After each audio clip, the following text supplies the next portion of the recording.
এখানে যে আমি লবণ পানি দিয়ে করলাটা ভিজিয়ে রেখেছি ওটা এখন ধুয়ে ফেলবো।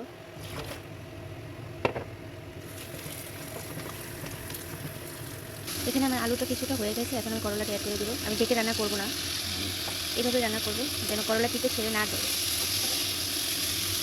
বাগারের মধ্যে কিছুটা হলুদ অ্যাড করবো। হলুদ অ্যাড করলে হয় কি, বাগারের কালারটা খুব সুন্দর থাকে।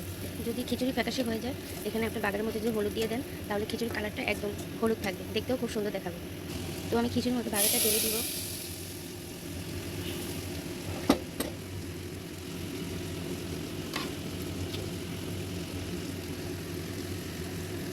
দেখেন আমার খিচুড়ির কালারটা খুব সুন্দর আসছে।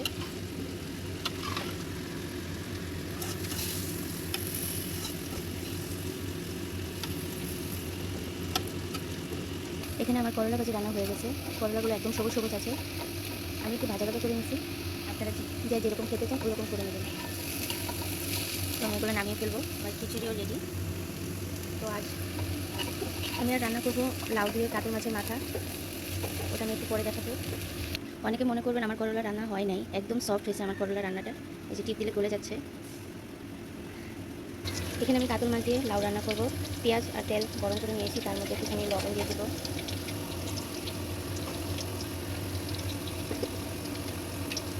হলুদ দিয়ে দেবো।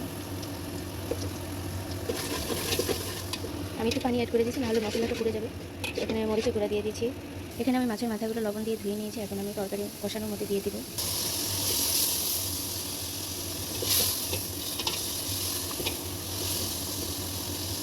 আমার মাছগুলো কষানো হয়ে গেছে। আমি এখান থেকে মাছগুলো উঠায় রাখছি, আর বড় বড় কাঁটাগুলো উঠাই ফেলছি, এগুলো ফেলে দিব।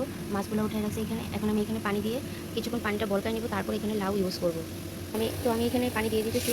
পানিটা বলকা নিলে হয় কি, পানিটা যদি গরম থাকে লাউটা তাড়াতাড়ি সিদ্ধ হয়ে যায়। অনেক সময় লাউ খিচা থাকে, আমি জানি না কে কী বলেন, মানে কেমন যেন একটা জিঙ্গা লেগে থাকে, সিদ্ধ হতে চায় না। তার জন্য এখানে পানি বলকায় নিলে লাউটা তাড়াতাড়ি সিদ্ধ হয় এবং সফট হয়, খেতে ভালো লাগে।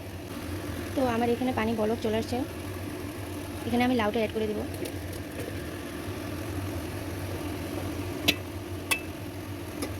এর সাথে আর পানি কোনো অ্যাড করবো না, লাউ থেকে যে পানি উঠবে ওটা দিয়ে রান্না হয়ে যাবে। এখন আমি ডেকে রান্না করবো সিদ্ধ হওয়া পর্যন্ত। সিদ্ধ হয়ে গেলে এখানে আমি এই মাছগুলো অ্যাড করে দেবো। আমার লাউ মোটামুটি কষে গেছে, হয়ে গেছে। এখন আমি এটার মধ্যে মাছ দিয়ে দেবো। মাছ দিয়ে